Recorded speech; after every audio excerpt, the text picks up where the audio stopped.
은혜 받으실 말씀은 요한계시록 6장 1절에서 2절 말씀입니다. 내가 보매 어린 양이 7인 중에 하나를 떼시는 그때에 내가 들으니 네 생물 중에 하나가 우레소리같이 말하되 오라 하기로. 내가 이에 보니 흰 말이 있는데 그 탄 자가 활을 가졌고 면류관을 받고 나가서 이기고 또 이기려고 하더라. 사랑하는 성도 여러분, 시청자 여러분, 계시록 6장부터는 7년 환란에 대한 내용이 나옵니다. 주님을 믿고 구원받은 사람들이 주님의 공중 재림과 함께 휴거되고 나면 그때부터 이 땅에는 7년 환란이 시작되지요. 7년 환란은 인간에 의한 전쟁과 자연에 의한 재앙이 합쳐지면서 전무후무한 환란 상황으로 전개되어집니다. 그런데 계시록 6장에서는 바로 전 세계를 전쟁의 소용돌이로 몰고 갈 제3차 세계대전의 서막이 시작되고 있지요. 성경에서 말씀하는 끝에 다다른 것입니다. 마태복음 24장 3절에 보면 제자들이 예수님께 우리에게 이르소서 어느 때에 이런 일이 있겠사오며 또 주의 임하심과 세상 끝에는 무슨 징조가 있사오리까 여쭈는 장면이 나오죠. 이에 예수님께서는 6절에 난리와 난리 소문을 듣겠으나 너희는 삼가 두려워 말라. 이런 일이 있어야 하되 끝은 아직 아니니라 말씀하십니다. 여기서 난리란 어느 한 나라나 지역에 국한되는 일이 아니라 전 세계에 영향을 주는 일이죠. 따라서 난리와 난리란 바로 제1차, 제2차 세계대전을 의미합니다. 이건 세계대전이라고 말하죠. 제1차 세계대전, 제2차 세계대전. 그런데 이런 일이 있어도 아직 끝은 아니라 했지요. 그러므로 끝이 되면 다시 한번 난리와 같은 상황이 있을 것이라는 암시인 것입니다. 정말 이것이 끝이구나 하고 느낄 수 있는 그런 엄청난 상황이 벌어지는 것이지요. 바로 그 끝에 일어나는 일이 제3차 세계대전이 되는 것이고요. 주님께서 7인을 떼기 시작하면서 7년 환란 중에 있는 이 땅은 점차 세계대전이 촉발될 수밖에 없는 긴장 상황으로 접어들게 됩니다. 본문 1절 2절에 내가 보매 어린 양이 7인 중에 하나를 떼시는 그때 내가 들으니 네 생물 중에 하나가 우레소리같이 말하되 오라 하기로. 내가 이에 보니 흰 말이 있는데 그 탄 자가 활을 가졌고 면류관을 받고 나가서 이기고 또 이기려고 하더라 했습니다. 이처럼 어린 양이신 주님께서 인을 떼셔야 비로소 재앙의 징조가 나타나기 시작하는데 이는 3차 세계대전을 비롯한 7년 환란 동안의 모든 사건들이 주님의 주관 아래서 이루어지게 됨을 의미하지요. 또한 주님께서 7인 중에 하나를 떼시자 하나님의 직속으로 되어 있는 네 생물 중에 하나가 우레 같은 소리로 말했다 했습니다. 하나님의 직속으로 명령을 수행하는 네 생물이 이처럼 직접 관여하고 있다는 것은 이 모든 것이 하나님의 허락하심에 따라 하나님의 뜻과 섭리대로 이루어진다는 말이지요. 그렇다 하여 하나님께서 7년 환란의 재앙들을 이 땅에 직접 내리신다는 의미가 아닙니다. 어차피 공의의 법칙에 따라 이 땅에 임할 수밖에 없는 엄청난 전쟁과 자연의 재앙들이지만 그것조차도 결국은 모든 것을 다 아시고 그에 따라 모든 것을 계획에 놓으신 하나님의 섭리 안에서 흘러간다는 의미이지요. 네 생물의 소리를 우레 소리에 비유한 것은 그들이 그만큼 큰 힘과 권세를 가진 존재임을 말해주고 있는 것입니다.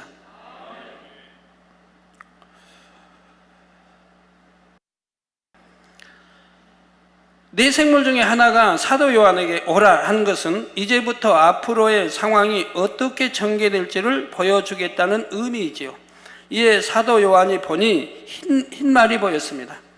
흰색은 빛, 깨끗한 성결함을 뜻하며 영적으로는 하나님께 속한 것임을 뜻하지요.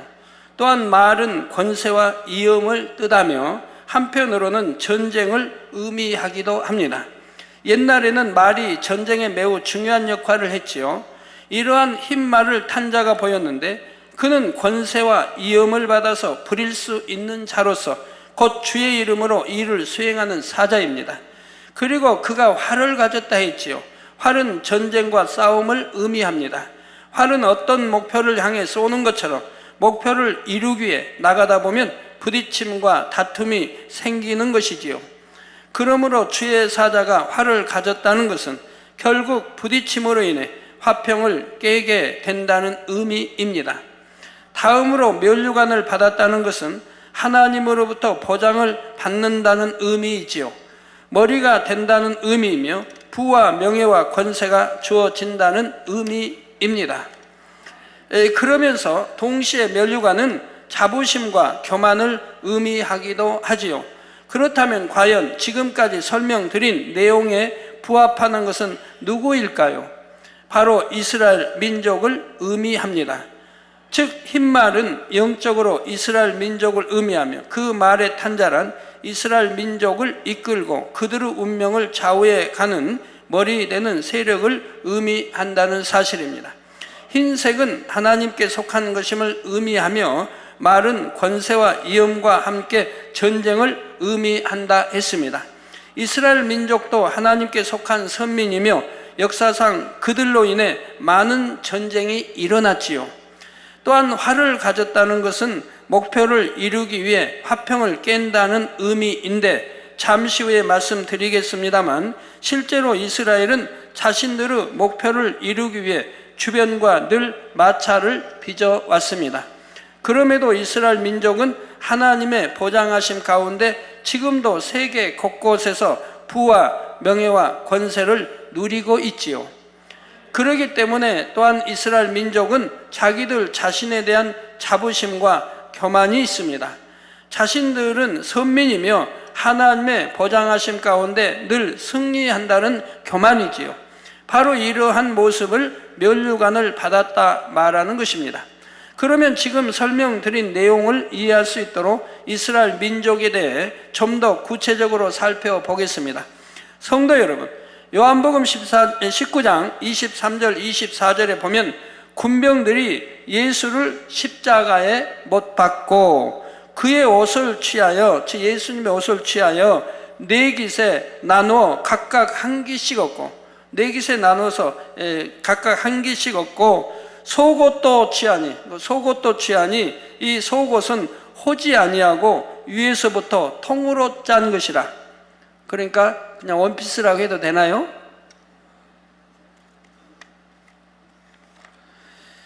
군병들이 서로 말하되 이것을 찢지 말고 누가 얻나 제비 뽑자니. 겉옷은 네 깃으로 나눴고 속옷은 찢지 말고 누가 얻나 제비 뽑자 하니 이는 성경에 저희가 내 옷을 나누고 내 옷을 제비 뽑나이다 하는 것을 응하게 하려 함이로라 말씀하고 있습니다.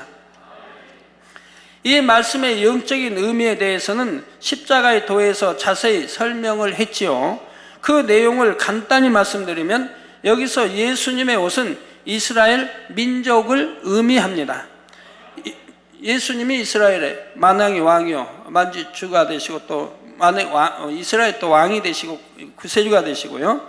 예수님의 옷은 이스라엘 민족을 의미합니다. 이러한 예수님의 옷을 네 깃으로 나눴다는 것은 육적으로는 이스라엘 민족이 완전히 나뉘어 뿔뿔이 흩어질 것이라는 의미이지요.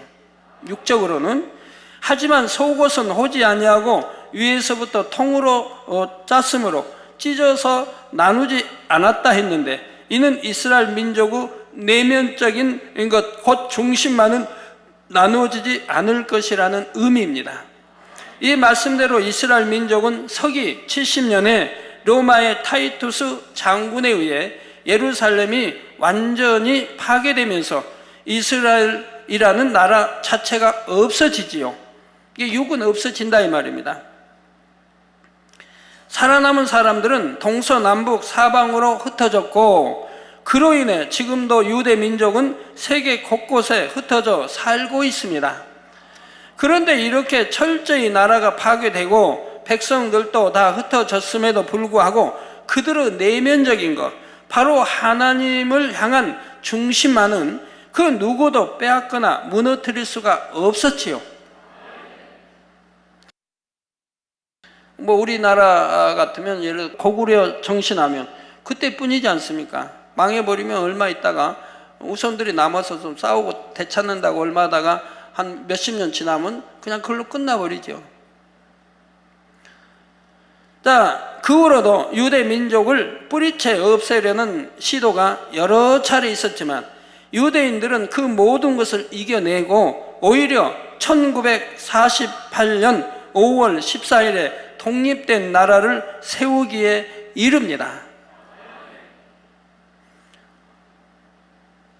세계사의 그 어디에서도 이처럼 나라 자체가 완전히 파괴되고 사라진 후에 더군다나 국민들까지 뿔뿔이 네 개수로 나눴다. 즉 동서남북으로 흩어져 버렸다 이 말입니다.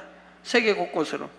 이렇게 사라진 후에 1900여 년이 지나서 자신들의 민족들로 다시 독립된 나라를 이룬다는 것은 그 유래를 찾아볼 수가 없는 사건이지요. 우리나라 예를 들어 고구려 백제 신라가 망한 지 지금부터 천 몇백 년밖에 안 되는데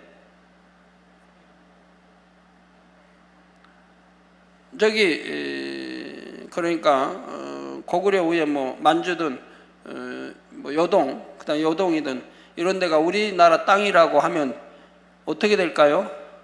중국이 지금부터 천 몇백 년 전에는 고구려 땅이었다고 인정할까요? 세계에서 인정할까요? 또 우리 땅이라고 우리가 요구합니까? 하지도 못하죠. 옛날에 천 몇백 년은 우리 땅이었으니까 내놓으라고 할까요? 근데 여기는 지금 1900년이 넘었습니다. 백성들도 다 흩어지고요. 그런데도 1948년 5월 14일에 독립을 하게 된다 이 말입니다. 이런 놀라운 일이 성경에 기록되어진 대로, 구약의 성경에 에스겔도 기록하고 기록되어진 대로 실제 일어난 것입니다. 그런데 유대인들, 즉 이스라엘 민족은 이 일을 해냈다는 사실입니다. 오직 이 일이 가능했던 이유는 하나님을 향한 그들의 마음 중심이 그 오랜 세월 동안에도 변개치 않았기 때문이며 하나님께서 자신들에게 주신 언약의 땅을 다시 찾겠다는 일념 하나로 이 엄청난 일을 이루어냈던 것입니다. 이로 인해 이스라엘 민족의 자부심은 더해졌지요. 즉 속옷은 호지 아니하고 짠 속옷은 나누지 아니했다 이 말입니다. 그와 같이 저들의 이스라엘의 속마음, 하나님을 믿는다고 하는 이 중심, 속마음은 어느 누구도 그걸 뺏을 수도 없고 없앨 수도 없었다 이 말입니다. 그래서 그들은 때가 이름에 구약에 예언해 놓은 대로 독립해서 나라를 다시 세우게 됐던 것이라 이 말입니다. 자신들은 하나님으로부터 선택받은 민족이요 따라서 가장 뛰어난 민족임을 자부하는 선민 사상이 그들 가운데는 여전히 뿌리 깊게 자리 잡고 있습니다. 그러나 이러한 선민 사상이 교만과 아집으로 발전하여 주변 나라들과의 평화적인 공존은 점점 멀어지게 되고 말았지요. 이 때문에 지금도 이스라엘을 중심으로 한 중동 일대에는 늘 긴장이 감돌고 있으며 이스라엘은 독립 이후 지금까지도 계속되는 전쟁 상황 속에 살아가고 있습니다. 늘 크고 작은 전쟁들을 치르고 있지요. 그런데 바로 본문 2절 중에 나가서 이기고 또 이기려고 하더라 말씀한 대로 이스라엘은 이러한 전쟁마다 승리하고 있다는 사실입니다. 성도 여러분, 앞서 말씀드린 대로 이스라엘은 나라와 국토를 잃은 지 1900여 년 만에 다시 자신들의 옛날 영토로 돌아와 새로운 독립국가를 세웁니다. 그러니 이미 그 땅에서 지난 1900여 년을 살아오던 사람들이 어찌 이를 반겨 맞겠습니까?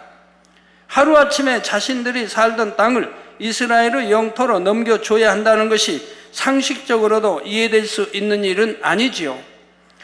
또한 이스라엘의 옛날 영토 주변에 있는 많은 아랍 국가들도 이스라엘의 이러한 행동을 결코 반겨 맞을 리가 없었습니다. 그래서 1948년 5월 14일에 이스라엘이 국가 독립을 선포하자 바로 다음 날인 5월 15일 아침 아랍 연합 군대가 이스라엘을 공격해 옵니다. 일명 팔레스타인 전쟁이라고도 하고 독립전쟁이라고도 하는 제1차 중동전쟁이 발발한 것이지요. 당시 이스라엘 군대는 비록 규모도 작고 무기도 빈약한 상태였지만 단합된 힘으로 이 전쟁을 압승으로 이끕니다. 1956년 10월에는 수에즈 전쟁이라 불리는 제2차 중동전쟁이 일어났는데 이때도 이스라엘이 승리하지요. 1967년 6월 5일에 일어난 제3차 중동전쟁은 그 유명한 6.1 전쟁으로 알려져 있습니다. 이때도 아랍의 여러 국가들이 연합하여 공격해 왔는데 이스라엘은 6일 만에 그들을 무찌르지요. 주변 여러 나라를 6일 만에 제압해버린다 이 말입니다. 더욱이 이 6.1 전쟁으로 이스라엘은 요르단 서안지구, 골란 고원, 또 가자, 시나이 반도 등 여러분 성지순례 가면 갈릴리 그 바다에 보면 저 맞은편에 이렇게 보이는 데가 있죠. 거기 이제 골란고원인데 그 골란고원 또 가자 시나이 반도 등 많은 영토를 점령하게 됩니다.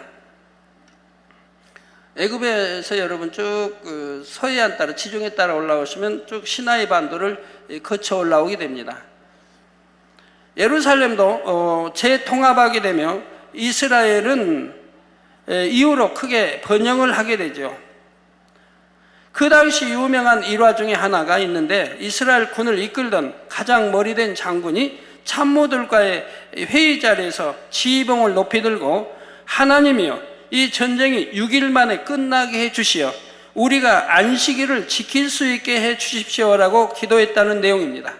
그때 일화가 유명했습니다. 그 장군이 다얀 장군인가요? 한 누나나 애꾸였죠. 그래서 다얀 맞나요? 하도 오래전 일이라 기억이 희미하네요. 근데 한 눈이 애꾸였는데요. 그분이 총지휘하면서 그런 기도를 했는데 그 기도가 응답이 됐다는 얘기입니다. 그 후에도 1973년에 일명 욤 키푸르, 즉 속죄일 전쟁이라 부르는 제4차 중동전쟁이 일어났는데 이때도 이스라엘은 결국 승리를 이룹니다. 이 밖에도 이스라엘과 아랍 국가들 사이에는 여러 차례의 크고 작은 전쟁들이 있었는데 그때마다 이스라엘의 승리로 끝났지요. 이게 아랍이 연합해서 이스라엘 공격해도 6.1 전쟁 공격해도 6일 만에 이겨버렸다 이 말입니다. 자, 성도 여러분, 역대하 20장 15절에 보면 이때도 모압과 암몬을 비롯한 이방 연합군이 여호사밧이 다스리고 있던 유다를 침공해 옵니다. 이런 상황에서 여호와의 신이 야하시엘이라는 사람에게 임하여 그를 통해 하나님의 말씀을 전하게 하지요. 야하시엘이 가로되 온 유다와 예루살렘 거민과 여호사밧 왕이여 들을지어다. 여호와께서 너희에게 말씀하시기를 이 큰 무리로 인하여 두려워하거나 놀라지 말라. 이 전쟁이 너희에게 속한 것이 아니요 하나님께 속한 것이니라 했던 것입니다. 사랑하는 성도들, 하나님께 말씀하시면 반드시 말씀대로 이루어지는 거예요. 저는 여러분에게 미리 선포하고 지나면 꼭 그대로 이루어졌지 않습니까? 이루어지고가 아니라 이루어지긴 해 선포하고 여름 수련회 8월 첫째 주 하는 수련회도 제가 여러분들 분명히 선포했습니다. 수련하기 몇 주 전부터 일기도 시원하게 하나님 해주시고 잠자리 때 많이 보내서 여러분 모기 한 마리도 없게 해주시고 나방 벌레 한 마리도 없게 해주시고 파리 그런 거 하나도 없게 해주시고 잠자리가 다 잡아먹으니까. 근데 여러분 수련회 때 겪으셨죠? 각 곳에 여러분 전국에 나누어서 곳곳에 수련했지만 모기 한 마리 여러분 구경 못했고 모기 한 마리 물리지 않았고 잠자리가 여러분과 함께 손가락 끝이고 어디고 뭐 코이고 이마이고 앉아서 있고 예, 그래서 제가 이렇게 잠자리 나타나 금년에도 잠자리 나타나서 여름에 모기 물리지 않게 나 이렇게 선포했고 그대로 됐지 않습니까? 7월 첫째 주에 잠자리가 우리 만민 성도들 가정 일터 또 지교회 해외까지 전부 뭐 수백 수천 수만만 나타나서 이렇게 모기 한 마리 없게 해주시고 그리고 또 제가 처음 품은 날이 사라지게 이제 사라져야 생태계 파괴하면 안 되죠. 자기 원래대로 가서 또 알을 낳아야 되니까 사라지게 첫째 품은 날이 8월 31일이라고 했습니다. 그랬더니 8월 31일 날 그 많던 잠자리 때가 일시에 사라진 거 여러분 보시지 않았습니까? 네, 그래서 바로 9월 1일부터 이제 모기가 나타나기 시작했는데 그래서 여러분 지금은 모기 물리죠? 그리고 제가 2차 품은 것이 저 휴가 끝나고라고 했습니다. 그래서 하나님이 일부는 남겨두셨다. 예? 그래서 또 3차 품은 것이 추석 끝날 때가 아니 그것은 여러분 다 나타난 게 아니고 필요한 곳에만 나타난다고 하셨습니다. 필요한 곳에만. 그래서 7, 8월에 8월 31일까지는 모기 없이 여러분 보냈지 않습니까? 그래서 여러 모기약도 안 들어갔고 방충망도 필요 없었고 이렇게 보냈는데 8월 30일 날 일체 다 사라진다고 제가 했는데 다 일체 사라져 버렸죠. 그리고 바로 9월 1일부터 여러분 모기가 나타나는 거 보시지 않았습니까? 저는 미리 선포하고 항상 그대로 되어진 걸 여러분들이 본봐요, 만진봐요, 체험한 바라 이 말입니다. 예, 바로 이와 같이 여기도 여호와 하나님 말씀하시니 이 전쟁에 너희에게 속한 것이 아니요 하나님께 속한 것이니라 했습니다. 이 말씀대로 전쟁은 하나님께 속한 것입니다. 전쟁뿐만이 아니라 인생의 생사화복과 세계사의 모든 것이 하나님의 주관하에 들어있지요. 그래서 이스라엘 민족이 비록 육적으로는 아무리 힘이 없고 빈약해 보이는 것 같은 상태라 해도 그들이 하나님을 기쁘시게 드리고 하나님의 말씀 안에 살아가며 의지할 때는 하나님께서 함께 하심으로 반드시 승리했습니다. 반면에 육적으로는 많은 것을 가졌다 해도 그들이 하나님을 떠났고 하나님의 말씀 안에 살지 못했을 때는 주변 이방 국가들로부터 침략을 받으며 전쟁의 패배로 인한 고통을 당해야 했지요. 그런데 지금 이스라엘 민족의 독립은 이미 하나님께서 구약에 예언해 놓으시고 섭리해 놓으신 대로 이루어지는 일입니다. 그 중에 한 가지만 찾아보면 에스겔 38장 8절에서 9절에 여러 날 후 곧 말년에 이게 말세가 아니에요. 말년에 저 주님이 오심이 이제 가까울 때 여러 날 후 곧 말년에 하나님 말씀이 여러 날 후 하면 뭐 7년도 될 수 있고 70년도 될 수 있고 수백 년도 될 수 있는 거예요.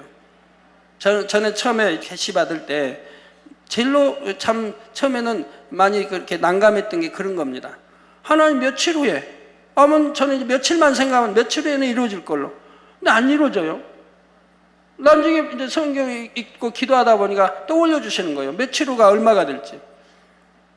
이런 일이, 그래서 이제 그 다음부터는 이제 말씀이 며칠 후에 해도 이해가 다 되는데, 며칠 후에 금방 해도 그것이 한 달도 가고 두 달도 가고 이제 또는 1년도 갈 수 있다는 것을 알게 되죠. 그래서 차마 묵묵히 기다리면 하나님 말씀해 주신 것은 반드시 이루어졌던 것을 볼 수가 있었습니다.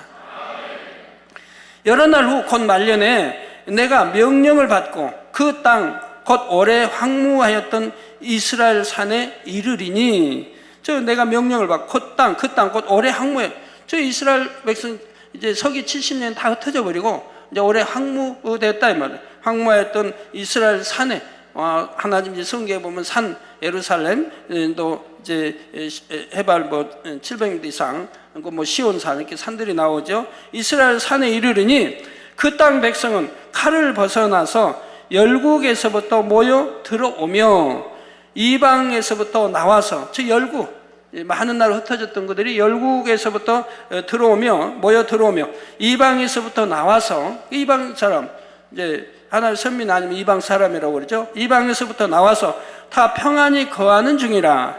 내가 올라오되 너와 내 모든 때와 너와 함께한 많은 백성이 광풍같이 이르고 구름같이 땅을 덮으리라 하셨죠. 여기에 제가 80년대 이제 마지막 때의 징조에 대해서 이 말씀 가지고 설계한 적이 있습니다. 마지막 때는 앞으로 어떻게 돌아가고 어떻게 마지막을 장시할 것을 80년대 제가 후반경에 이 말씀을 설계한 적이 있어요. 이걸 자세히 풀어드렸고요. 자, 이 말씀이 얼마나 정확하게 이루어지고 있습니까? 이스라엘 독립을 말씀하고 있다 이 말입니다. 어떻게 독립되고 어떻게 되고 앞으로 어떻게 진행 과정이 이 에스겔서에도 잘 나와 있다 이 말입니다. 그대로 되었다 이 말이에요. 그러니 이러한 이스라엘을 무너뜨리기 위해 주변의 아랍 국가들이 일으킨 전쟁에서 당연히 하나님께서는 이스라엘 편을 들어 그들에게 승리를 주실 수밖에 없는 것이지요. 말씀하신 대로 보장해 주시는 것이며 결국 이스라엘 민족을 통해 섭리하신 대로 이루어 가시는 것입니다.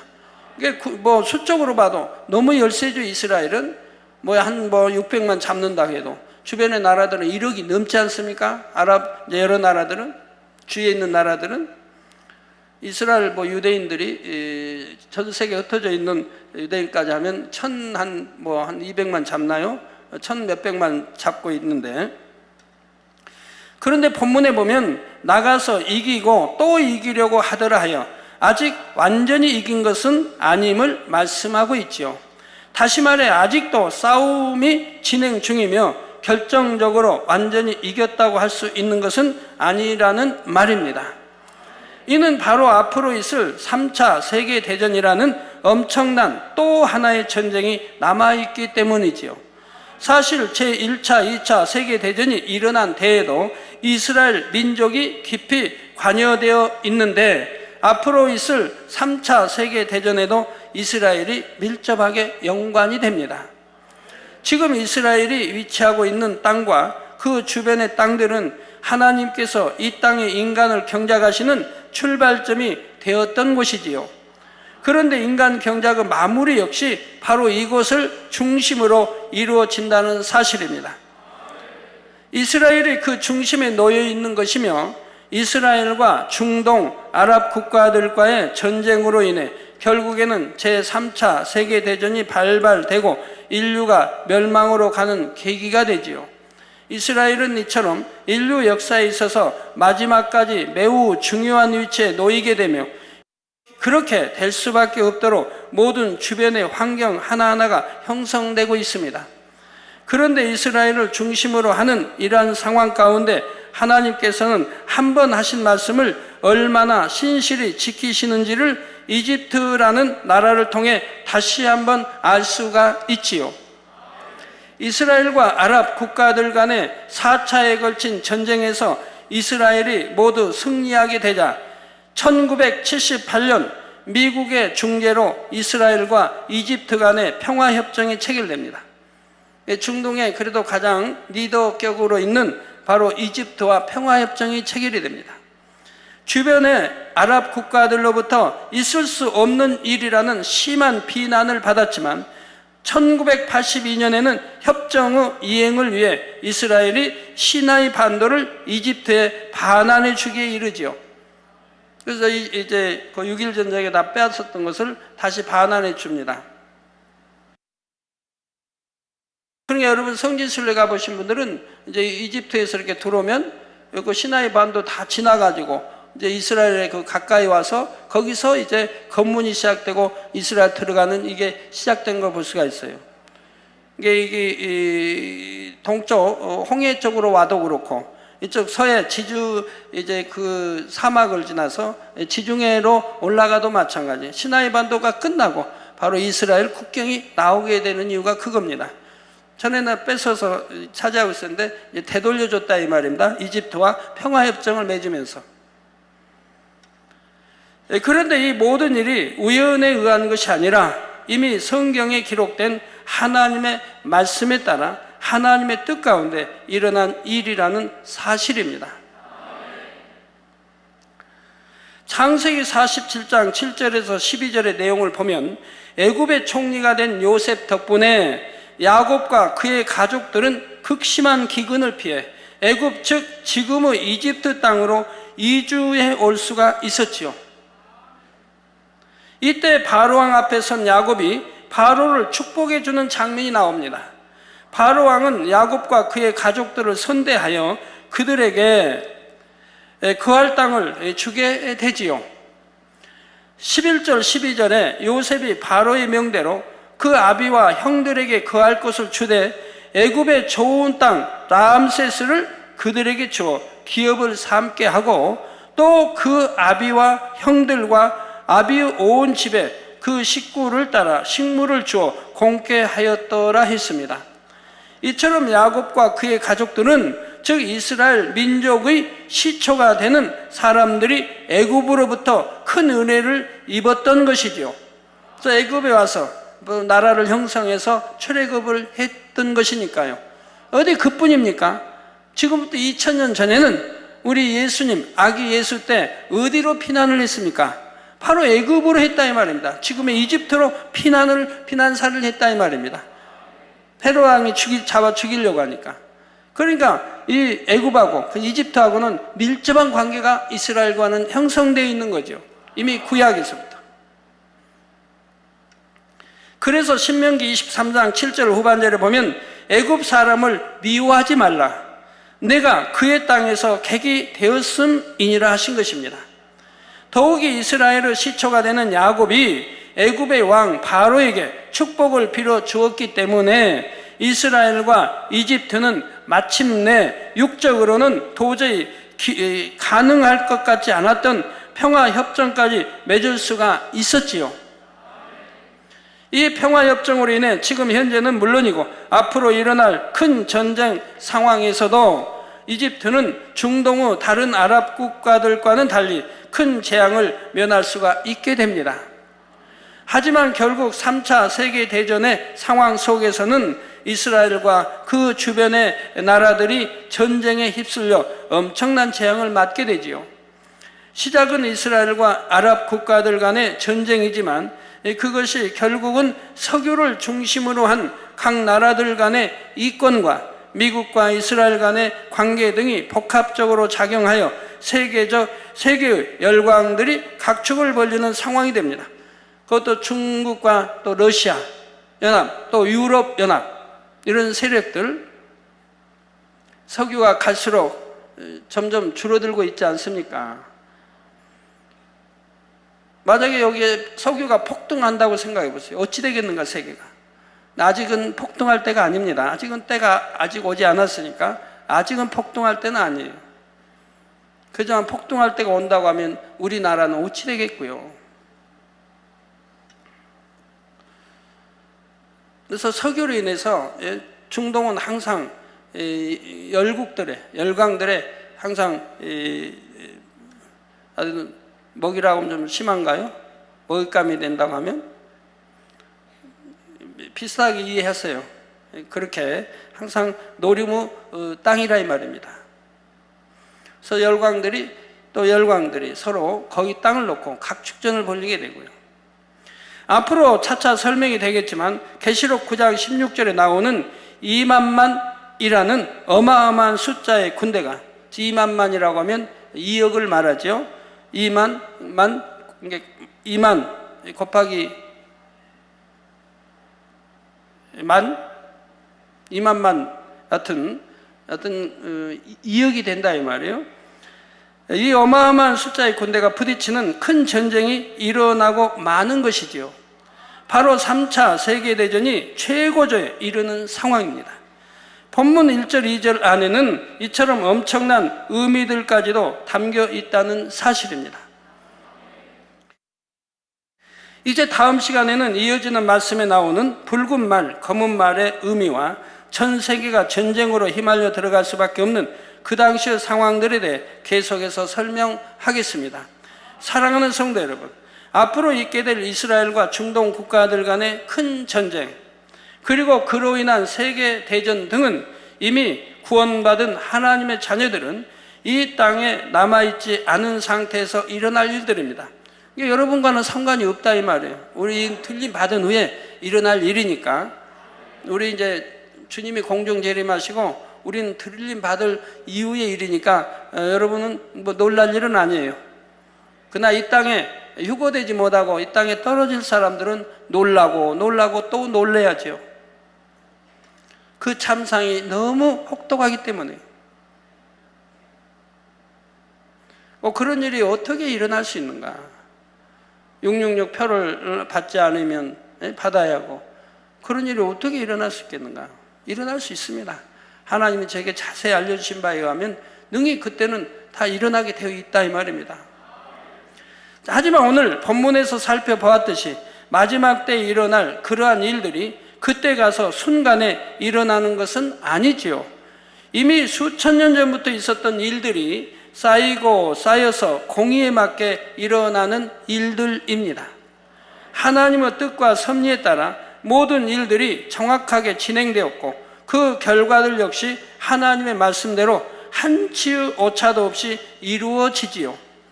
본 재단을 향하신 하나님의 뜻과 섭리 또한 마찬가지입니다.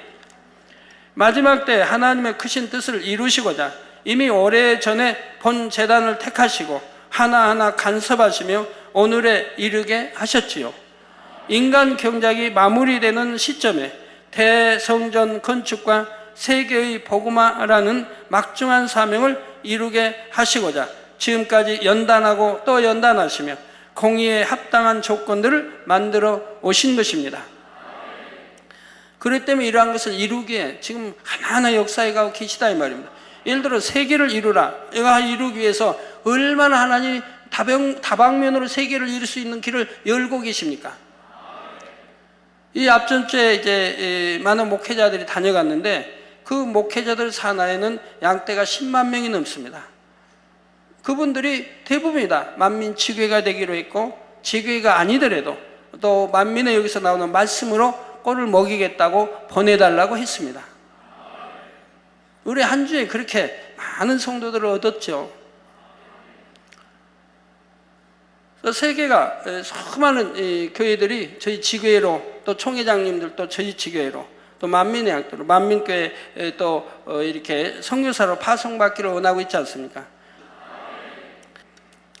이번에 뭐 40일 이상을 이제 이재호 목사가 이렇게 중남미를 돌았는데, 옛날에 중남미 가면 소개를 해야 되는데, 제가 누구고 소개를 해야 되는데 이번에는 소개를 하지 않아도 다 알더래요.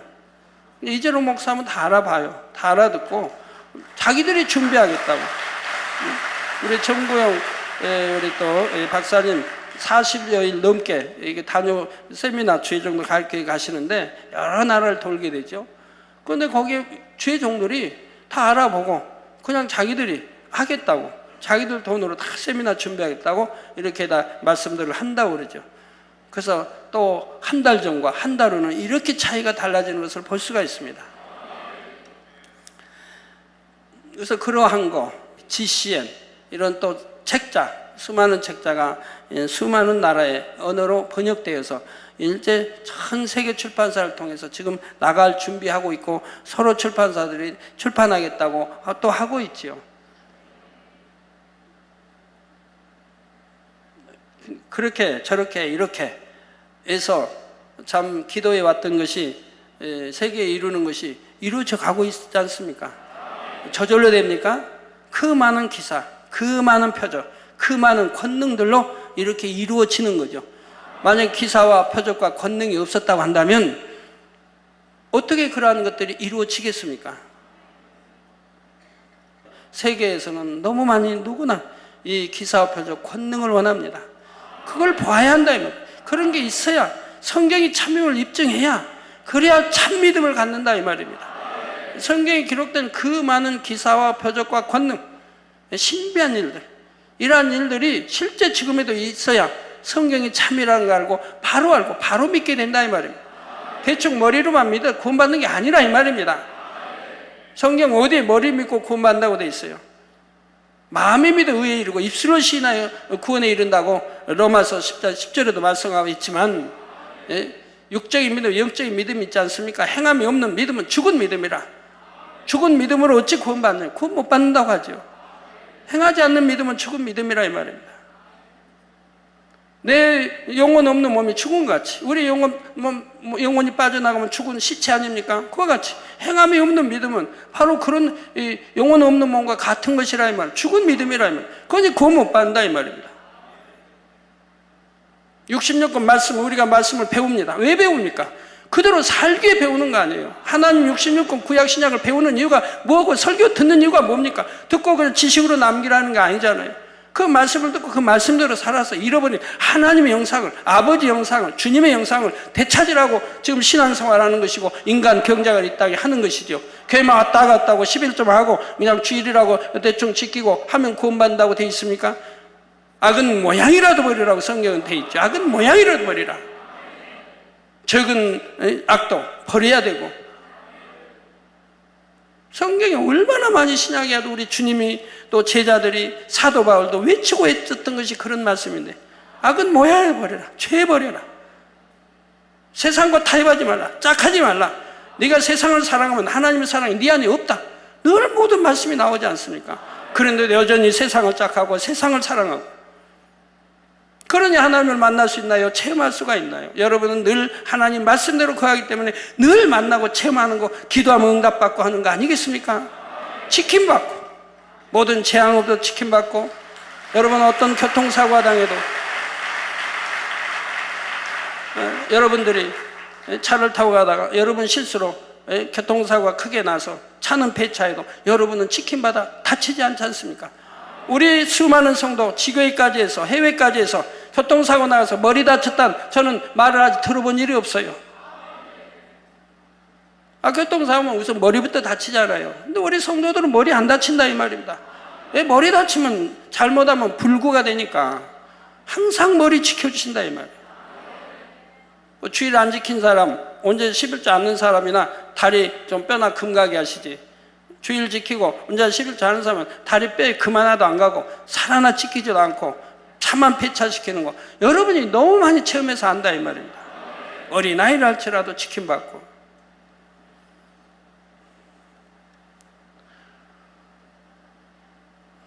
네, 지금까지 연단하고 또 연단하시며 공의에 합당한 조건들을 만들어 오신 것입니다. 그러므로 여러분은 요한계시록 강의를 들으시면서 앞으로 되어질 세계사의 흐름을 아는 것도 중요하지만, 동시에 이를 통해 하나님의 뜻과 섭리가 얼마나 정확하게 성취되어 간다는 사실을 꼭 마음에 믿고 능력을 삼으시기 바랍니다. 금년에 너무 많은 기사를 보여드렸나요?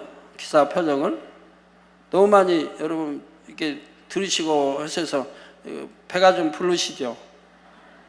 그래도 또 뭐 음식도 먹으면 배불러도 또 먹고 싶고 하는 것 같이, 또 드시고 싶은 것 같이 기사 표정 그렇게 봐도 또 보고 싶고 또 보고 싶죠.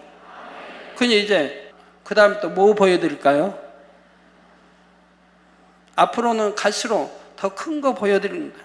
더 큰 걸로 늘 보여드릴게요. 하나님 역사하시면. 네, 그래서 더 큰 걸로 이렇게 보여드리는데, 하나님이 그런 말씀 하세요. 어느 거는 너무 커가지고 눈에 보면서도 안 믿는다고.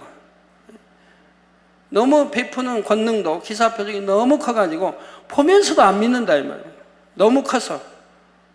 그런 기사도 표적도 권능도 앞으로 베풀어 나갈 것입니다.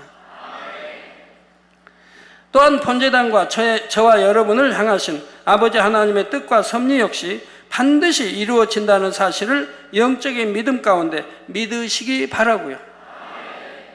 그래서 사도행전 13장 22절에 하나님께서 다윗을 향해 내가 이새의 아들 다윗을 만나니 내 마음에 합한 사람이라 내 뜻을 다 이루게 하리라 말씀하신 대로 아버지 하나님의 마음에 합한 여러분들을 통해 하나님의 뜻이 다 이루어지게 되기를 주님의 이름으로 축원합니다.